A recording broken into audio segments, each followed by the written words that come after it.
തമിഴിൽ നിന്ന് ഒരു റൊമാൻറ്റിക് ത്രില്ലർ പടം OTT റിലീസ് ചെയ്തിട്ടുണ്ട്. നേസിബ് പായ. പായയായിരുന്നു ഇതിലും ഭേദം എന്നാണ് പല സമയത്തും തോന്നിയത്. സൺ നെക്സ്റ്റ് ആപ്പിലാണ് OTT റിലീസ് ചെയ്തിരിക്കുന്നത്. സോ നമ്മുടെ ശങ്കര അണ്ണന്റെ മകളെ അതിഥി ശങ്കറിന്റെ പടമാണ്.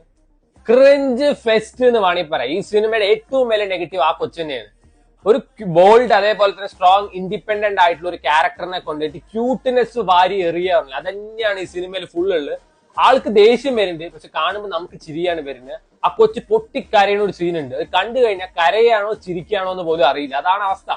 ഇപ്പൊ ഖുഷി കപൂറിനെ ആൾക്കാർ ട്രോൾ ചെയ്യുന്നുണ്ട്. ആളുടെ കഴുത്ത് വരെ അഭിനയിക്കേണ്ടി പറഞ്ഞിട്ട് ഈ കൊച്ചിന്റെ കൈ വരെ അഭിനയിക്കും.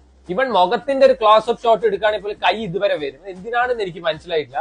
From the first scene to the last ഈ കൊച്ചിന്റെ കൈ എല്ലാ സീനിലും ഉണ്ട്. കൈ താഴ്ത്തി വെച്ചിട്ട് അഭിനയിക്കാൻ അറിയില്ല തോന്നുന്നു. ആരെങ്കിലും ആ കൈ ഒന്ന് കെട്ടിയിട്ടുണ്ടായിരുന്നേൽ ഞാൻ ആലോചിച്ചു പോയി. സോ സിനിമ തുടങ്ങുന്നത് നമ്മുടെ പോർച്ചുഗലിലാണ്. നമ്മുടെ അണ്ണന്റെ രാജ്യം. നായികയെ കാണാതായ നായിക അല്ലെങ്കിൽ മറ്റേ ഒരു പ്രശ്നത്തിലുള്ള നായികയെ രക്ഷപ്പെടുത്താൻ വരുന്ന നായകന്റെ കഥയാണ് ഈ സിനിമ പറയുന്നത്. നമ്മുടെ ഗൗതം മേനോന്റെ ഒരു പടം ഉണ്ടായിരുന്നു, ജോഷുവ. അതിന്റെ ഓൾമോസ്റ്റ് സിമിലർ പ്ലോട്ട് ആണ്. പ്ലസ് ഇടയ്ക്ക് നമ്മുടെ ആലിയ ഭട്ടിന് ജിഗര എലമെന്റ്സും ആഡ് ചെയ്തിട്ടുണ്ട്. വിഷ്ണുവർദ്ധന്റെ സിനിമയാണിത്, മനസ്സിലാക്കണം. നമ്മുടെ ഷേർഷാ, ബില്ല 2 ഒക്കെ എടുത്ത വിഷ്ണുവർദ്ധന്റെ പടമാണിത്. അറിഞ്ഞില്ല, ആരും ഒട്ടും പറഞ്ഞില്ല അണ്ണൻ ഇത്ര അധപ്പതിച്ചു പോയി എന്നുള്ളത്.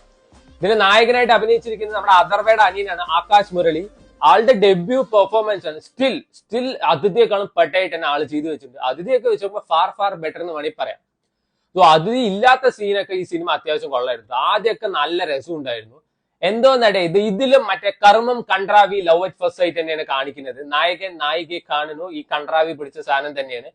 എന്നാൽ അത് അഡ്ജസ്റ്റ് ചെയ്യുക. അത് കഴിഞ്ഞു വെച്ചാൽ ഈ ലാബർഡോറിനെ നമ്മൾ ബിസ്ക്കറ്റ് കാണിച്ച് ഇരുത്തി കഴിഞ്ഞാൽ ഇങ്ങനെ ഒലിക്കില്ലേ, അതേപോലെയാണ് ഈ കൊച്ചിന്റെ പിന്നാലെ ഒലിപ്പിച്ചു പോണത്. ആ സമയത്ത് ആ കൊച്ചിന്റെ വക ക്രിഞ്ച് ഫെസ്റ്റ് വേറെ. നിന്നെ എനിക്ക് ഇഷ്ടമല്ല, നിന്നെ എനിക്ക് പറ്റില്ല എന്നൊക്കെ പറഞ്ഞിട്ട് ഒരു പാട്ട് കഴിഞ്ഞു എപ്പോഴേക്കും അവര് തമ്മിൽ സെറ്റായി. എനിക്ക് മനസ്സിലാകുന്നുണ്ട് പവർ ഓഫ് മ്യൂസിക്കോ. യുവൻ ശങ്കർ രാജയാണ് തോന്നുന്നു ഇതിന്റെ മ്യൂസിക് വർക്ക് ചെയ്തിരിക്കുന്നത്. അത്യാവശ്യം അതൊക്കെ കൊള്ളായിരുന്നു. പാട്ടും കാര്യങ്ങളൊക്കെ അത്യാവശ്യം നൈസ് ആയിരുന്നു.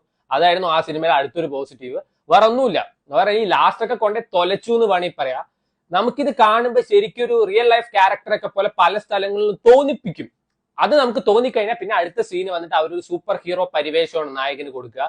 ശരത് കുമാറും ഖുശ്ബു ചേച്ചിയൊക്കെ ഉണ്ട്. എന്തിനോ വേണ്ടി തിളക്കുന്ന സാമ്പാർ പോലെ ഇതിലുണ്ട്. അപ്പൊ എനിക്ക് തോന്നി അതിഥി ശങ്കറിനെ മാറ്റിയിട്ട് വേറെ ആരെ കൊണ്ടുവന്നിട്ടുണ്ടെങ്കിൽ പോലും ഈ പടം ഒന്നുകൂടി നന്നായനെ. അതിഥി ശങ്കറിനെ അക്സെപ്റ്റ് ചെയ്യാനേ പറ്റുന്നില്ല. മാലാ പാർവതിയാണ് ദുഃഖിതയായ വനിതയുടെ ഗ്ലോബൽ റെപ്രസെന്റേഷനായ മാലാ പാർവതിയാണ് ഇതിൽ അതിഥി ശങ്കറിന് അമ്മയുടെ റോൾ ചെയ്തിരിക്കുന്നത്. ഇതിലും ആ സ്ത്രീക്ക് കരച്ചിലും വീഴ്ചിലും സങ്കടം മാത്രമേ ഉള്ളൂ. സോ മലയാളി ഡയറക്ടേഴ്സ് ആരെങ്കിലും കാണുന്നുണ്ടെങ്കിൽ ആ ചേച്ചിക്ക് ഒരു നല്ലൊരു ചിരിക്കുന്ന ഒരു റോള്, ഇവൻ ലോഫിംഗ് ഗ്യാസ് കൊടുത്തിട്ടാണെങ്കിലും ചിരിപ്പിക്കുന്ന ഒരു റോള് കൊടുക്കുക. കുറെ ആയില്ലേ ദുഃഖിതയായ വനിതയായിട്ട് തന്നെ ഇരിക്കുന്നു. So sun next OTT